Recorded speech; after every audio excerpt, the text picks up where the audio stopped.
Muchísimas gracias por haber venido, ya digo, con tantas opciones súper interesantes que hay por ahí, que os hayáis acercado para conocer un poco más sobre un tema, bueno, un poco de nicho, como es eBPF. Yo creo, como decía en la anterior charla, Modesto, bueno, también hay espacio, ¿no?, para este tipo de charlas, no todo de sí hay Kubernetes, ¿no?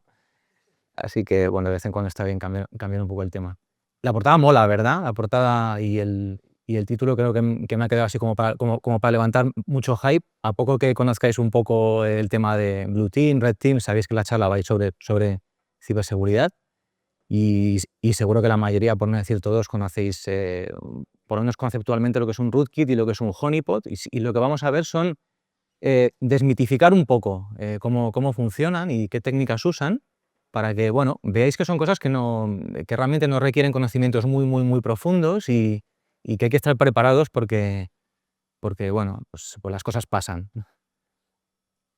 Bueno, pues empiezo muy brevemente, contando quién soy. Yo me llamo Ramsés, mi empresa es Nest Digital y en Nest Digital, bueno, pues nos gusta mucho y se nos da muy bien desarrollar software, trabajar con datos, se nos da muy bien dar charlas también. Este año damos 3 en la Commit, que yo creo que no es algo que se suele ver. Y, bueno, ya hemos tenido una de Miguel, que justo acaba de entrar. Mañana tenemos la de Gaby y la mía pues es la de Centro, y espero que os guste. Como nos gusta tanto dar charlas y solo hay un Commit al año, pues eso como que se nos queda un poco corto, así que decidimos impulsar un espacio para dar todavía más charlas, que se llama Sirviendo Código, en nuestras oficinas en Paseo de la Habana, y nos juntamos cada 15 días, invitamos a gente estupenda para que cuente cosas pues como las que os voy a contar yo ahora. También tenemos un canal de YouTube donde subimos cantidad de contenido técnico y, bueno, os animamos pues a daros un garbeo por ahí. Y si os queréis dar un garbeo también por nuestro stand, pues os podéis llevar una Switch, ¿vale? Que curiosamente tiene dos mandos, uno rojo y uno azul, así que queda muy bien con el título de la charla. No lo había buscado, pero la verdad es que todo, todo conecta. Bueno, Red Team, ¿vale? Seguro que muchos o la mayoría conocéis el concepto. En las organizaciones que invierten en seguridad, se conoce como Red Team al equipo que se encarga más de la ciberseguridad entendida desde un punto de vista ofensivo, ¿no? Intentan, dentro de la organización, buscar vulnerabilidades de forma bueno, que las detecten ellos antes, ¿no?, que los hackers, ¿no? Pero yo no voy a hablar de seguridad ofensiva, ¿vale? De eso pues hay otras charlas y hay gente mucho más experto que yo que os va a enseñar, bueno, pues a identificar exploits, cross-site scripting, todo ese tipo de cosas que se ven en charlas de ciberofensiva. Y tampoco voy a hablar de ciberseguridad defensiva, ¿vale? Tampoco voy a hablar de esa parte de la ciberseguridad, que es cómo protegerse de vulnerabilidades, firewalls, detección de intrusiones, ese tipo de cosas, ¿no? Así que, bueno, va a hablar aquí un señor de ciber, pero no va a hablar ni de ciberseguridad ofensiva ni defensiva, ¿vale? ¿De qué va a hablar este hombre?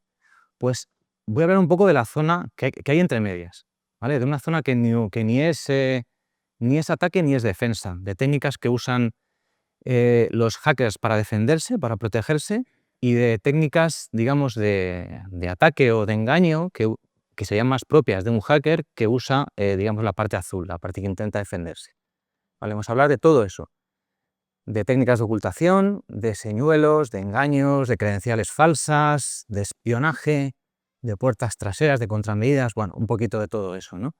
Y en concreto de dos tecnologías o dos herramientas que hacen un uso muy extensivo de todo eso, cada una más orientada o al lado rojo o al lado azul, más al lado ofensivo o al defensivo, que son los rootkits y los honeypots, ¿vale? No vamos a enseñar cómo se instala un rootkit, pero sí vamos a ver un poco qué técnicas de bajo nivel usan. Y ya veréis que son técnicas que están al alcance de cualquiera sin muchos conocimientos y que te puede venir bien conocer, sobre todo porque los hackers, desde luego, que sí que las conocen.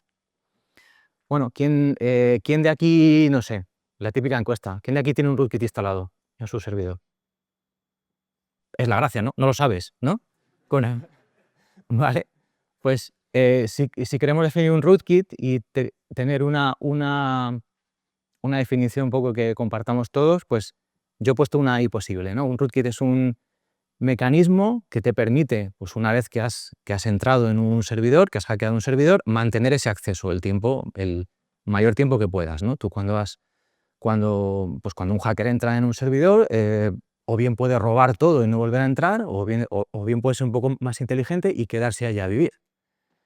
Si además lo hace de la forma más inadvertida posible, pues se puede quedar allí mucho tiempo y hacer muchas cosas. Por eso pongo ahí la foto, pues, de I am root y ahora qué hago, ¿no? Porque uno se puede pensar que cuando uno ha entrado en una máquina y cuando uno ha conseguido acceso de root, ya ha terminado el trabajo de un hacker, y en muchos casos eso es la parte sencilla. Y en muchos casos, pues el trabajo de un hacker pues empieza a partir de ese momento, ¿no? Y se tiene que plantear cosas que un hacker, digamos, ofensivo no se suele preocupar, como de defenderse. Porque en el momento en el que ya la máquina es en parte tuya, te tienes que preocupar de técnicas de sigilo, de técnicas de administración de sistemas, que un hacker, hasta que no estaba en posesión de ese sistema, no se tiene que preocupar. Así que por eso digo que es una técnica un poco en tierra de nadie, ¿no? Porque es una técnica defensiva que usa un hacker para mantener su posición. ¿Y qué es un honeypot? Pues digamos, pues lo paralelo en el otro lado, de alguna forma, ¿no? Un honeypot es infraestructura falsa. Los engaños, s son cosas que habitualmente, digamos, que pertenecen al reino de los hackers, digamos, ofensivos, ¿no? Pero en el caso de los honeypots, digamos que se invierte, ¿no? Son técnicas más propias de los hackers ofensivos que usa la otra parte, ¿no? Concretamente, un honeypot es una infraestructura falsa que está hecha para que alguien que intente accederla de forma deshonesta, pues, pues pique, y o bien obtengas información de cómo intenta hacer una intrusión y así estés prevenido para futuras intrusiones sobre tu infraestructura de verdad, o bien simplemente por ganar tiempo. O puedes, no sé, ralentizar una operación que pueda ser muy rápida, pues si lo haces sobre una infraestructura que es de mentira, que no te importa que sea atacada, pues no hay ningún riesgo, estás minimizando el riesgo, ¿no? Vale, seguro que la palabra la conocéis prácticamente todos.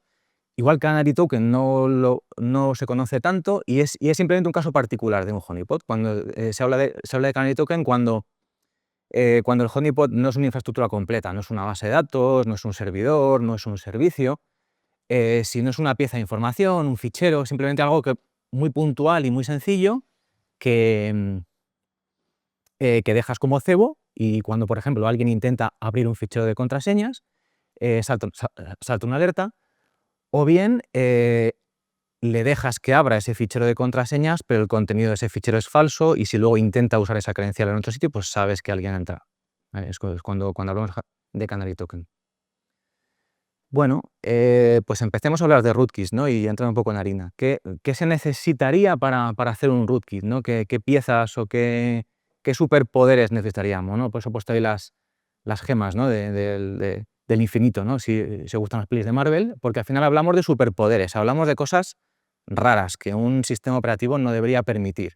No debería permitirte elevar privilegios si no los tienes, no debería permitir que tus ficheros y procesos sean invisibles, no debería permitirte que tú estés enviando paquetes pero no aparezcan en las estadísticas, que, no sé, que puedas entrar sin credenciales de ningún tipo, que no dejes huellas. Vaya, todo este tipo de cosas no deberían ser posibles. Un sistema operativo no debería permitirlo, ¿no? Entonces, por eso lo llamamos superpoderes, ¿no? Porque, bueno, son cosas que como que se salen un poco de lo que debería ser la realidad, ¿no? Bueno, vale, pues esto es muy sencillo decirlo, ¿no? Nos haría falta esto, ¿no? Pero ¿qué ingredientes o qué podemos usar para conseguir todo esto? Pues existen unas técnicas que se han usado durante bastantes años de ocultación. Aquí hablamos de ocultación, ¿vale? Que son justo las que vamos a ver ahora de forma muy breve, que son técnicas, no diría básicas, pero son las técnicas que se han usado hasta ahora. Y luego una que a poco que hayáis visto toda la charla ya sabéis que es eBPF, pero que pongo ahí con interrogación, que te permite hacer muchas más cosas de una forma mucho más sencilla. Bueno, pues esta transparencia, digamos que es como el hola mundo, ¿no? Siempre cuando uno empieza a hablar de algo, pues intenta simplificarlo lo máximo posible, ¿no? ¿Cómo sería un hola mundo en el mundo de los rootkits? ¿Cómo haría yo un rootkit lo más sencillo posible, de cero, sin programar, ¿vale? Bueno, pues yo si tuviera, por ejemplo, si trabajase en una oficina y mi compañero de al lado fuera un administrador de sistemas, por ejemplo, y se fuera a tomar un café o le llamaran un minuto y se ausentara y, o casualidad, se dejara su terminal de root abierta y yo tuviera solo 30 segundos para instalarle un rootkit, porque me cae mal, ¿no? Pues digo, vale, sé que no voy a tener otra oportunidad y solo tengo 15 segundos, 30, ¿qué es lo que hago? No me da tiempo a abrir un Chrome ni a buscar en internet, a ver qué, no sé, no sé, rootkits fáciles, no sé, seguro que no tendría tanto tiempo y que no, y eso no saldría bien, ¿no? Bueno, pues una cosa muy sencilla que os podéis apuntar si queréis, si estáis en esa circunstancia, es, bueno, simplemente eh, copiar un binario interesante que te permita hacer cosas como administrador y darle bits, pues el típico suite root, ¿vale? Para los que no sean muy avezados en Linux y permisos, cuando pones un comando con el bit suite root, con el +s, lo que haces es que independientemente de qué usuario lo ejecute, se ejecuta con permisos de administrador, ¿vale? Y el comando install ese que os pongo simplemente es un copy. Es un copy, pero que además te permite modificar permisos. O sea, lo podía haber hecho en 2 líneas, un copy y luego un chmod o algo así, ¿vale? Pero como tengo 15 segundos, lo quiero hacer todo en un comando. Así que bueno, luego lo ejecutamos y hacemos la prueba, ¿vale? Con eso ya tenemos lo copiamos un bash y le damos otro nombre. Le vamos a dar un nombre muy escandaloso que es rootkit con mayúscula, que eso no será una buena idea para ser sigilosos, pero bueno, para hacer un ejemplo está muy bien. Solo por haber hecho eso, ya tenemos un comando que puede ejecutar cualquier usuario sin privilegios y elevar sus privilegios para ser administrador, ¿vale? Eh, el rootkit más sencillo del mundo y, por supuesto, el menos sigiloso del mundo, así que no es demasiado útil, ¿vale? Pero bueno, está bien, nos deja acceder localmente y hasta si quisiéramos acceder remotamente, con base pueden hacer muchas cosas. Así que yo os pongo ahí los comandos y así, según como vayamos de tiempo, lo pongo, ¿no? Se puede hacer una shell inversa, que es una técnica bastante habitual para acceder remotamente a un servidor de una forma un poco más sigilosa que si simplemente abres el puerto en el propio servidor que has comprometido, ¿no? Bueno, te vale Bash también, te valdría Python, te valdría cantidad de comandos de los que te permiten hacer muchísimas cosas, pero bueno, como Bash está en todas partes, pues con eso nunca fallas, ¿no? Bueno, pues lo podemos hacer, de hecho. ¿Se ve bien? Se ve perfecto. Bueno, yo tengo por aquí ya preparada, digamos, la línea para ir un poco rápido, así que lo voy a ejecutar, ¿vale? Y se ha creado ese fichero, lo tenía ya creado, pero bueno, lo he recreado. Yo soy un usuario normal llamado Ramses, sin privilegios. Yo ejecuto rootkit-p y me da una shell de root sin contraseña ni nada, ¿vale? La shell inversa no la voy a hacer, pero bueno, os lo dejo ahí por si lo queréis hacer. Vale, así que bueno, cualquiera que... Vale, lógicamente yo no, en un caso real no le daría ese nombre, le daría un nombre así como más discreto, sys lo que sea, command lo que sea, pero bueno, conceptualmente es un rootkit. ¿Qué es lo que le falta a este rootkit? Porque este rootkit no es una buena idea, porque no es nada sigiloso. Veo el fichero, veo el proceso cuando está en ejecución, vale, no vale de nada. Fase 2, pues yo le intentaría añadir el superpoder de ser sigiloso, ¿vale? Una de las técnicas más usadas, incluso ahora se usa un montón, no solo para esto, sino también para hacer cracks, para ocultar, para quitar protecciones de contraseñas, este tipo de cosas, es modificar el comportamiento de los comandos que listan ese rootkit para que no lo muestren, ¿vale? Y la técnica más usada, incluso ahora, es esa, es sobreescribir las librerías que se encargan de identificar e imprimir ficheros y procesos y las sobreescribes por lo que a ti te interese para que se oculte tu fichero, ¿vale? Y esto se llama hooking, shadowing, tiene muchos nombres, y en Linux se puede hacer de una forma muy sencilla con una variable que se llama ld_preload, ¿vale? Entonces, yo os pongo ahí un ejemplo. Yo hago un ls y me aparece mi escandalosísimo rootkit Si yo consigo hacer una librería compartida que sobreescriba la librería normal que tiene las funciones esas que os pongo ahí arriba, readdir y getPid, que son las que se encargan de, cuando haces un ls, mirar qué ficheros hay por debajo, y cuando haces un ps, mirar qué procesos hay, respectivamente. Si yo consigo sobreescribir solamente esas piececitas por una librería que tenga una versión que a mí me interese, yo hago un ls y ese feature automáticamente ya no aparece, ese proceso automáticamente ya no aparece, ¿vale? Entonces, así tenemos un rootkit más en condiciones. Podemos hacer el ejemplo. Aquí ya sí que vemos código. El código hace además, pero vamos, nada de lo que haya que preocuparse. La tenemos aquí. Vamos bien de tiempo. Bueno, una librería compartida, bueno, la hacemos en C, pero ya veis que el C al final, bueno, es esto nada más, ¿vale? No sé si es buen código o no, no sé si es código espagueti o código espárrago, pero es un código muy sencillo. Puedes saber o no saber C, pero no deja de ser un código sencillo. Lo que hace básicamente es, si quiero sobreescribir la función readdir, se crea una función que se llame igual que la original, se recupera una referencia a la original y se usa una u otra dependiendo de la condición que quieras cumplir. Si el fichero se llama rootkit, que es lo que veis ahí en la línea por ahí entre medias, pues hago una cosa, y si no se llama rootkit, pues hago otra cosa, ¿vale? O sea que no es nada del otro mundo. Y el del PID es un poco más verboso, pero bueno, al final es más de lo mismo, ¿vale? Entonces, bueno, yo tengo por aquí un script para compilarlo,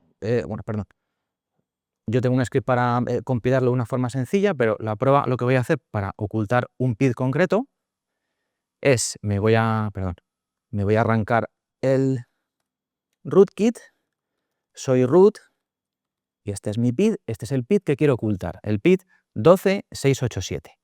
Bueno, pues me hago una librería que específicamente oculte el PID 12687, se compila, ¿vale? Se guarda en una ruta temporal, y únicamente tengo que hacer, como pongo en la transparencia, modificar esta variable de entorno para que el comando ls no sea capaz de listarla.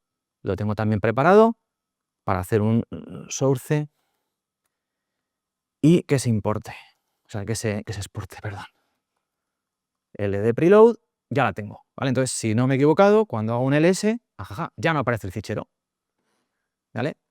Y cuando hago un ps del PID 12687, ya no aparece el PID, ¿vale? Tengo un rootkit invisible. Para que veáis que no os hago trampa, si quito el invento este de LD preload, mi fichero vuelve a aparecer y mi proceso vuelve a aparecer, ¿vale? Muy sencillo. Bueno, es muy sencillo, es sigiloso en el sentido de que con las herramientas normales no se ve el fichero ni el proceso, pero no es muy sigiloso. Además, no vale para todos los casos de uso, porque al final estamos sobreescribiendo una librería compartida concreta, pero yo qué sé, imaginad a alguien un comando que no use esa librería para mostrar directorios y ficheros por la razón que sea, mi invento no funcionaría. Así que lo que vamos a tener es que mi rootkit aparece según un comando, pero según otro no. Entonces, bueno, como que no es muy robusto, ¿no? Aún así se usa muchísimo. Luego, bueno, si quieres saber qué librerías está usando un comando, hay un comando LD que te lo da, así que bueno, a poco que uno sospeche, pues puede encontrar cosas, pero bueno, alguien que no supiera todo esto, pues un administrador de sistemas que no conociera que se podían hacer estas cosas, igual hoy duerme un poquito peor.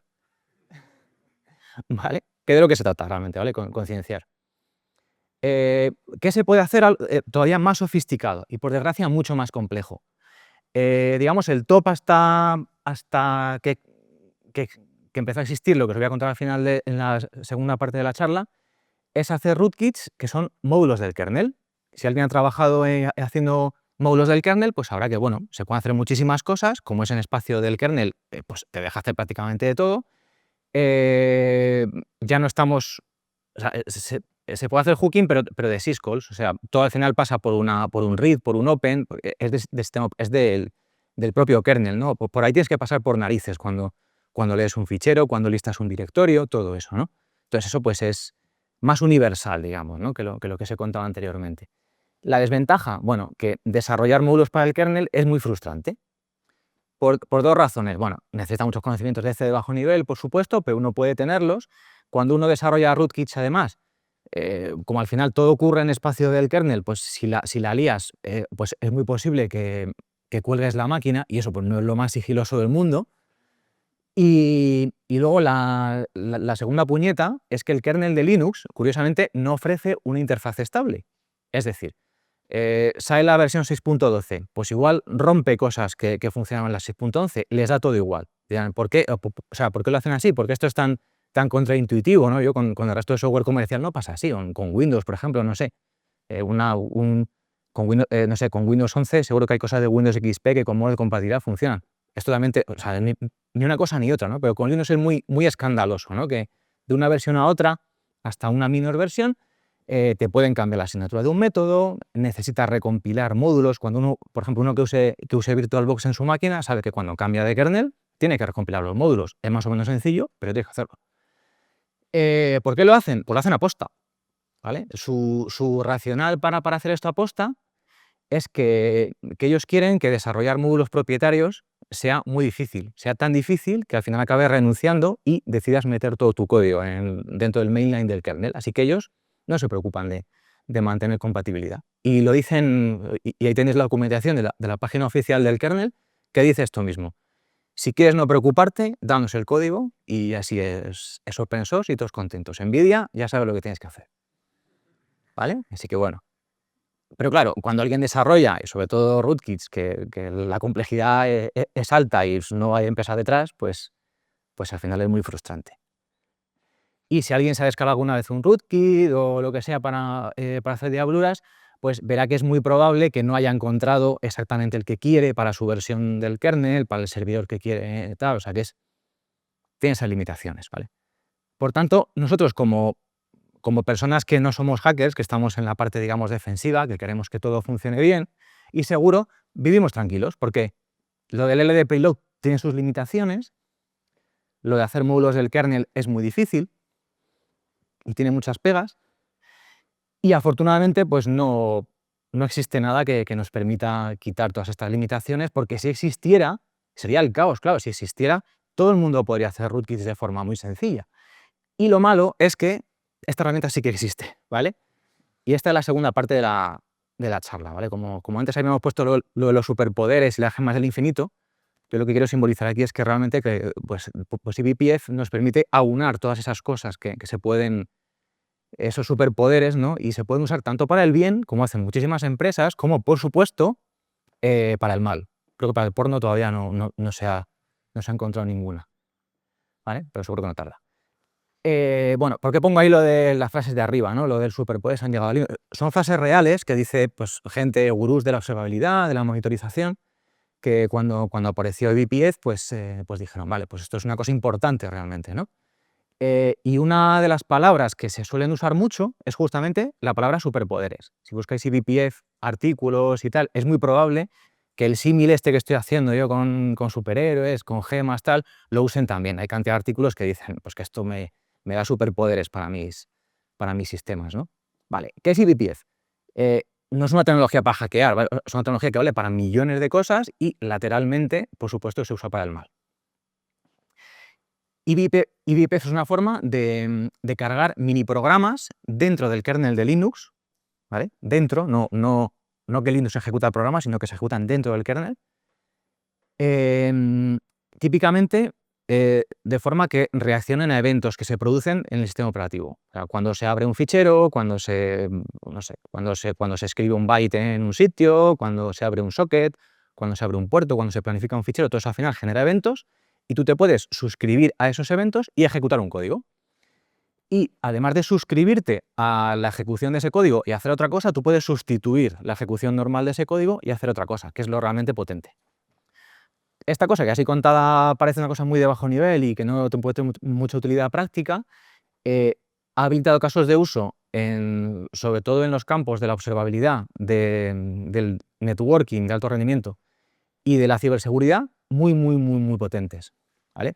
Y ahora pues os enseño pues un poco el landscape de empresas que usan todo esto y seguro que conocéis un montón, aunque igual no conocierais eBPF, pero que sepáis que por debajo funcionan con esto. Se han hecho balanceadores de alto rendimiento, que con el kernel normal no se puede, firewalls que procesan billones de paquetes por segundo, que usa Cloudflare y demás, cantidad de cosas, ¿vale? Por ejemplo, bueno, ahora cuento alguna. Y la pega es esa, que esto pues ha habilitado también a una nueva generación de malware y desde hace unos años se están empezando a ver muchos rootkits y muchas herramientas maliciosas que usan esta tecnología. ¿Vale? Bueno, enséñame un poco el código de esto. No tan deprisa. Os cuento el landscape de soluciones que usan eBPF. ¿Os suena alguna? Igual de sonaros yo creo que Cilium es la más famosa. No sé, Havel también. En general las soluciones de Isobalen que son Cilium, Havel y... ¿cuál es la otra? Y Tetragon, que está ahí abajo. Yo creo que pueden ser conocidas. Tetragon es para ciberseguridad defensiva, es un IDS. Havel es como la herramienta de observabilidad, que sin instalar nada, o sea, sin configurar nada, tú instalas Havel y ve todo absolutamente en tu red. Y Cilium es un CNI de Kubernetes que, bueno, pues que supera muchas limitaciones que tenían pues otras herramientas de Service Mesh. O sea, digamos que es un CNI que tiene funcionalidad de Service Mesh de una forma muy eficiente. Y ahí pues tenéis cantidad de soluciones que usan eBPF por debajo. Ahora sí, el código, ¿vale? Como he hecho antes un Hola Mundo que tengo de tiempo, fenomenal. El Hola Mundo de eBPF sería esto, ¿vale? Es código C. Desde hace muy poco no necesariamente tiene que ser C. Con Java también se pueden hacer ciertas cosas. Hay como un port, entre comillas, de Java. Y diría que para ningún otro lenguaje, porque todo lo demás que veáis con otros lenguajes no es realmente los programas de eBPF lo que estáis haciendo, sino la parte de espacio de usuario, ¿vale? Pero bueno, si uno quisiera hacer cosas de este tipo sin saber C, lo podría hacer con Java para bastantes casos de uso. Bueno, pues este es como el mínimo programa que hace algo que tiene sentido. Es un programa que se suscribe al evento de que se produzca una syscall open, o sea, se abre un fichero, y cada vez que se abre un fichero se ejecuta algo, y lo que se ejecuta es pues, una llamada a un log que pone se ha abierto un fichero, ¿vale? No es más complicado que eso, ¿vale? Este programita ya es un programa de eBPF. Lo podéis compilar con un compilador de C normal, pero poniendo un target de eBPF para que compile eBPF. Y se carga con una herramienta que pone ahí BPF Tool, Prog, lo cargas y ya está. Eso se queda registrado en el kernel. No es un proceso, entonces Space no es un proceso, sino que es un programita eBPF que está dentro del kernel. Por tanto, no se ve con PS, se ve con otra herramienta que veis por ahí que pone BPF Tool. BPF Tool, Proglist, veríais, pues típicamente lo arrancáis en vuestro laptop y veis pues el que acabáis de crear. Y lo que encontréis es que no solo aparece el que acabáis de crear, sino que aparecen 44 más, ¿vale? Y entonces, claro, alguien igual se asusta y dice, hostia, tengo un rootkit, ¿no? Y lo que pasa es que eBPF, en cuanto a dar charlas, es una tecnología muy agradecida porque mucha gente no la conoce y todo el mundo la usa, pero sin saber que la usa, ¿vale? Todas las versiones modernas de Linux, cualquier Ubuntu que tenga más de, o sea, que no sea super jurásico, cualquier Red Hat empresarial, cualquier distribución de Linux medianamente moderna y no tanto, lleva eBPF, usa eBPF y es que además no se puede desactivar, ¿vale? O sea, uno puede decir, vale, yo no quiero, a mí me has dado miedo con todo esto, ficheros que se pueden ocultar, procesos que se ocultan, yo no quiero historias, ¿vale? Yo estoy eBPF, es cosa del demonio, a la hoguera, ¿no? Pues es que no lo puedes desactivar, ¿vale? Es algo que han visto que tiene tanta importancia y tanto recorrido que ya digamos que es parte del core de las distribuciones y no se puede desactivar, ¿vale? Lo veis en ChatGPT, ¿cómo desactivar? Os lo va a decir, pero es mentira, no se puede, ¿vale? Hay una opción para desactivarlo, pero no funciona por defecto. O sea, al final, ni reiniciando Linux, cambiando un parámetro se puede desactivar, ni de ninguna otra forma que no sea cambiando el kernel, compilándolo tú y específicamente desactivando eso. Pero ¿quién lo hace? No lo hace nadie, ¿vale? Vale. Pues bueno, pues a partir de aquí, lo que queda de la charla, vamos a ver diabluras que se pueden hacer con programas eBPF que van a hacer que, pues eso, que los sysadmin que estáis aquí presenciando esto, pues durmáis un poquito peor, ¿vale? Sin ninguna otra pretensión, ¿vale? Lo que vamos a ver es, bueno, cómo podemos ocultar un proceso con eBPF. Aquí ya sí que no voy a sacar el código, pero yo os saco el código ya, o sea, os saco un programa ya compilado y me creéis y al final pues os doy el repo para que le podáis echar un ojo, ¿vale? En este caso, si queréis ocultar un proceso de una forma similar a como lo hemos hecho con LD Preload, lo que pasa es que esto es totalmente system-wide, para cualquier cosa que ocurra en el sistema, va a funcionar de forma universal, va a ser totalmente invisible para cualquier programa. Pues simplemente tenéis que usar la herramienta PID-hide, que por debajo usa el BPF, le pasáis un identificador de PID y cuando lo ejecutéis otra vez veis que ese PID ha desaparecido. No aparece con PS y no aparecerá con ninguna otra herramienta que probéis, no solo con PS, ¿vale? Ventaja de esto, os podéis bajar el binario ese PID-hide, podéis ir a otro kernel de hace 4 años, al que salga dentro de 6 meses, va a funcionar igual, no tenéis que compilar, es universal, ¿vale? Y que sea universal es una buena noticia en general, pero claro, como hablamos de cosas que se pueden usar para malware, pues es un peligro, porque ahora sí que la barrera de entrada para hacer este tipo de cosas ha caído mucho, mucho, mucho, mucho, ¿vale? ¿Cómo podemos detectar si el rootkit no ha ocultado también eso? eh, que hay alguien que está intentando ocultar huellas. Pues bueno, pues ya es un programa IBPF y se ven con BPF Proglist y bueno, y se puede ver en este caso que este programita lo que hace es que crea unos hooks que sobrescriben la syscall getDents64, que es algo muy sospechoso porque es justamente la que se usa cuando listas ficheros y cuando listas procesos, ¿vale? Entonces, si alguien, o sea, si hay un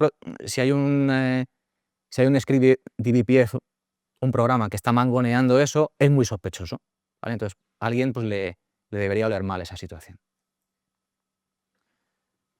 ¿Qué más diabluras se pueden hacer? Y es conveniente saber que se pueden hacer. Se puede hacer que un programa no emita logs temporalmente, ¿vale? Por ejemplo, tenéis acceso a una máquina y decidís que lo que queréis es, desde fuera, hacer billones de llamadas a un API para bajaros toda la base de datos de clientes que está en otro sitio al que no podéis acceder. La única forma es haciendo llamadas a un API. Lo que pasa es que tenéis la posibilidad de actuar sobre el Apache que está interpuesto en ese API, ¿no? Entonces, pues uno que tuviera acceso a administrador a esa máquina, como detener Apache y arrancarlo de nuevo sería muy cantoso, lo que puede hacer es intervenir ese PID de Apache y suprimir su log. Hacer que durante el tiempo, los 15, 20 minutos, una hora, lo que sea, que estoy haciendo un ataque, ese Apache no registre los logs de peticiones, ¿vale? Y eso es lo que conseguimos con ese script, que también funciona con eBPF, que se llama write blocker. Le pasas un PID y ese PID automáticamente no escribe nada a disco, ¿vale? Y eso pues es ideal para desactivar las alertas en cualquier sistema. Una vez más, ¿cómo lo podríamos detectar? Y aún así, un rootkit más sofisticado, pues cuando escribiéramos ese comando también lo podría ocultar de alguna forma, ¿no? Pero bueno, todo al final son niveles de sofisticación que hay que conocer y saber luchar contra ellos, ¿no? Bueno, pues interceptando las llamadas a la syscall write. Cada vez que escribes un byte en un disco, lo que sea, es una llamada write del kernel. Pues si veis que alguien tiene un programita BPF o ha instalado un programita BPF que tú no sabes lo que es y que mangonea la variable, o sea, la syscall write, pues eso es muy sospechoso. Otra cosa que se puede hacer con eBPF es una backdoor, ¿vale? Yo tengo acceso a la administración, lo que pasa es que, bueno, entrar siempre como root para hacer cosas en un servidor que está siendo monitorizado y vigilado, pues igual no es la mejor idea. Yo lo que querría es hacerlo de forma muy discreta, hacerlo con un usuario normal, sin privilegios, hacer cosas que requieran privilegios. Eso, cuando uno es administrador, lo sabe hacer, modificando un fichero que se llama sudoers. Tú le das acceso a tu usuario sin permisos,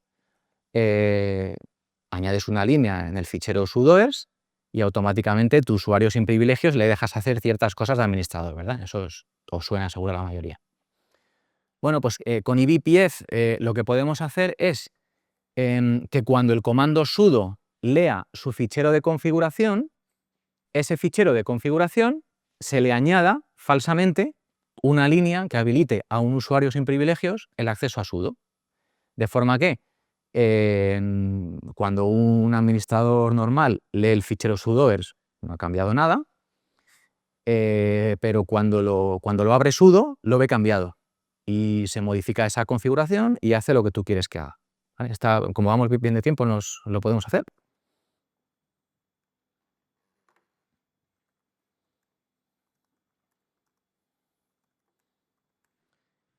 Y es el ejemplo que he puesto, a ver, bueno, es simplemente esto. Yo tengo un usuario, ¿se ve? Sí, voy a poner aquí más pequeñito, así. Vale, yo estoy entrando con el usuario Luis, que si intenta hacer algo con sudo, pues le dicen que tururú, que no está en el fichero sudoes y que este incidente pues se lo van a archivar al administrador. Con eBPF lo que podemos hacer es un programita que, bueno, que al usuario Luis le dé permisos de sudo. Y esos permisos los consigue, ya os digo, modificando el fichero sudoers al vuelo. Así que, no sé dónde estaba, estoy aquí, ahora hago un sudo ls y si no me he confundido, pues ya sí que lo puede ejecutar. ¿Vale? Tiene permisos de sudo. Le desactivo esto y vuelvo a no tener permisos de sudo, ¿vale? O sea que sí que está funcionando el invento. Y ya está. Y la última diablura que vamos a ver, porque el título de la charla ponía rootkits y honeypots, es justamente un honeypot. La forma más sencilla de honeypot, porque aquí sí que hay cosas muy, muy sofisticadas que no tienen sentido ver aquí, porque aquí no estamos viendo herramientas concretas, sino técnicas, ¿vale? Y aquí contar una técnica de cómo simular un socket falso pues es muy, muy complicado y sin ver código no tiene sentido. Pero lo que sí podemos hacer es un ejemplo de canary token. Vamos a mostrarle a un hacker una contraseña falsa, ¿vale? Yo tengo un fichero con credenciales y es el fichero real, no es un fichero falso que diga que lea este y es un fichero falso y que pique. No, es el fichero real que se usa en producción, ¿vale? Que tiene el contenido real y tiene un password real. Nosotros podemos ejecutar un programita con eBPF que a un determinado usuario, a un determinado PID, accediendo a determinado sitio, cuando alguien lea el contenido de ese fichero, se le muestra un contenido falso, ¿vale?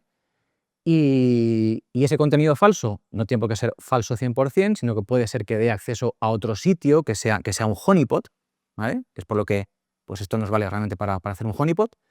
O sea, por ejemplo, le muestras un usuario de mentira y un password de mentira, pero le puedes enseñar un usuario de verdad y un password de verdad, pero que le den acceso a un esquema distinto y ese es el honeypot, ¿vale? Cuando alguien accede ahí, es un hacker.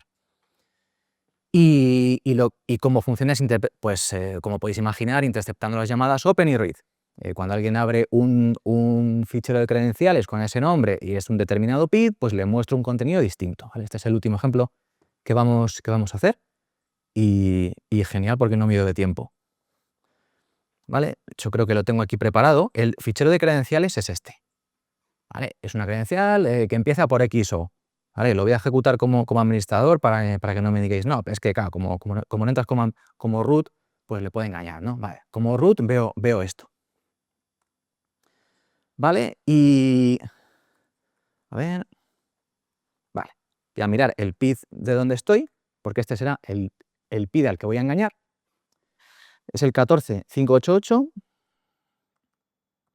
y lo que voy a hacer es ejecutar este script, ¿vale? que os enseño qué pinta tiene, que lo que hace es un text replace, modifica una contraseña por otra, sin más, ¿vale? Y lo hace para un PID determinado, que es el 12687, ¿era? No, el 14588. pues esto ha arrancado, yo hago un cat y si no la he liado, pues mira, ha funcionado, ¿vale? Yo hago un cat y ahora el fichero, me podéis creer, no se ha modificado. Si miráis la fecha, realmente es el mismo fichero de antes, ¿vale? 2 de abril, ¿vale? Pero yo hago un cat y veo un contenido que es de mentira. Cuando un hacker entre y vea esto, intente acceder, usar estas credenciales para acceder a otro sitio, si ese otro sitio existe y lo tengo controlado, le he pescado. Y para que veáis que no os he engañado, esto lo puedo cancelar y ejecutarlo otra vez y vuelve a tener su contenido original, ¿vale? Bueno, pues,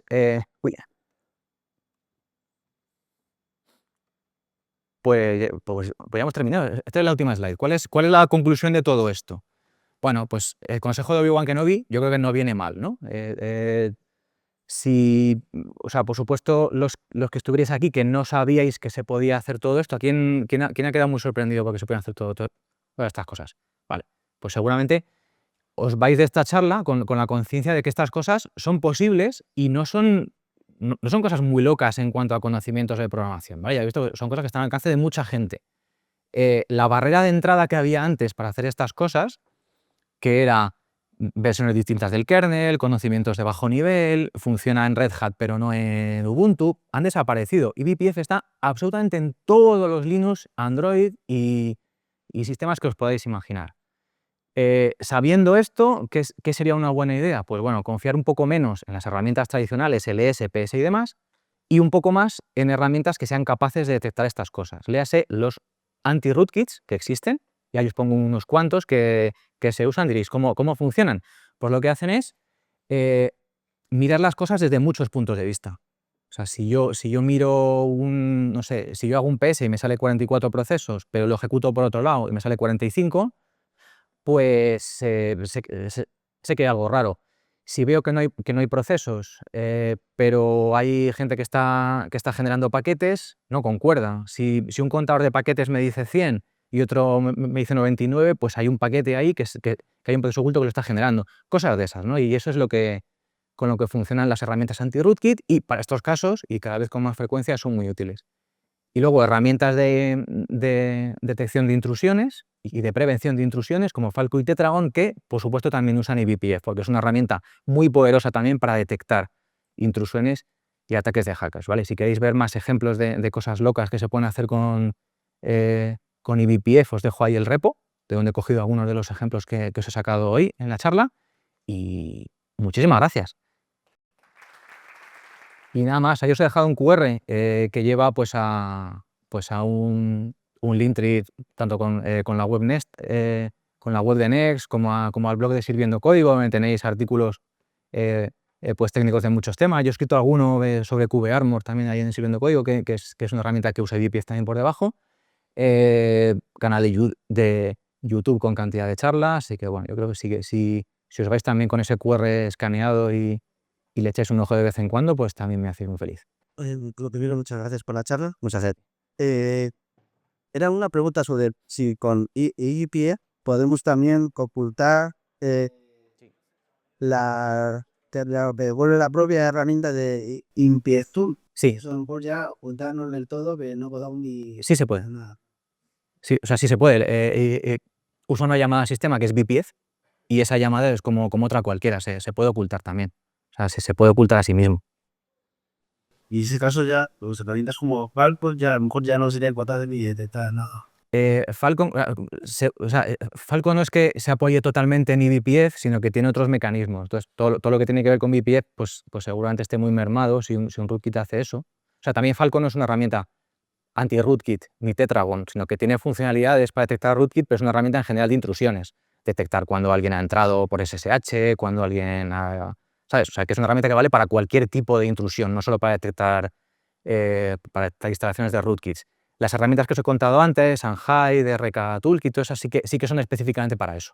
Y ahí pues tienen todos los heurísticos del mundo para intentar ver cosas raras, tanto comandos que tardan, que a veces es por timing, algo tan sutil como que un comando esté tardando mucho más haciéndolo de una forma que de otra, entonces te da la sensación de que hay alguien interpuesto ahí que está leyendo eventos. O sea, hay cosas muy, muy sutiles muy sutiles y heurísticos, porque es que no se puede hacer otra cosa, literalmente. O sea, cada vez es más complicado tratar estas cosas. Oh, gracias, charla muy interesante. Muchas puntas sobre las ventajas que tiene, que ofrece el eBPF contra otros métodos de hacer cosas. Y te doy un ejemplo. Para insertar un código, un pedacito de eBPF en un kernel vigente, tendrás que conseguir el superusuario, ¿verdad? Eso es. Pero si ya estás el superusuario, puede hacer cualquier cosa que te dé la gana. Entonces, ¿qué cosas sobre eBPF si estás ya el superusuario? Sí, o sea, digo, que eBPF se usa para billones de cosas que no se hace rootkits, ¿no? O sea, en general lo que hace es conseguir que lo que antes solo se podía hacer mediante módulos del kernel, que era infinitamente complicado hacerlo y que solo una élite de desarrolladores que acababan trabajando para el kernel podían hacer, pues a partir de ahora se ha democratizado mucho. Es como un lenguaje de scripting, entre comillas, para el kernel, ¿no? Entonces, eso es en cuanto a cosas que se pueden hacer independientemente de temas de ciberseguridad.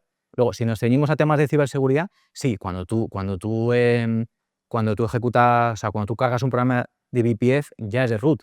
Lo que pasa es que hay cantidad de cosas que puedes hacer en una máquina siendo root que no son especialmente discretas. Entonces, de lo que se trata es de que tengas un rootkit hace eso. Al final un rootkit lo instalas cuando ya eres root, si no, no tendría sentido un rootkit, ¿no? Entonces, lo que te da un rootkit es la posibilidad de hacer cosas de una forma muy sigilosa. Muchas gracias por la charla. Muchísimas gracias a ti. La pregunta no está claras, pero es si tienes dudas de que alguna máquina pueda tener ya un rootkit, ¿hasta qué punto te puedes fiar e instalar un detector? O sea, lo mejor sería ante la duda formatear máquina o instalar algo. Bueno, como mínimo un sistema, o sea, supongo que reinstalar una máquina del todo es algo muy traumático, ¿no? Entonces, como mínimo yo intentaría pues agotar todos los medios, ¿no? Y las herramientas anti-rootkit funcionan muy bien. O sea, que ya es. claro, luego es un nivel de incertidumbre ya que no lo puedes saber. ¿Yo tengo un rootkit en mi máquina? Pues yo creo que no. Yo he instalado todo, o sea, le he pasado todas las pruebas de anti-rootkit posibles. ¿Quién sabe? Al final nunca hay certeza 100%, ¿no? Pero, por ejemplo, si te instalas 2 o 3 y todos son correctos, tiene un porcentaje muy alto de que no te Creo que puedes estar razonablemente seguro.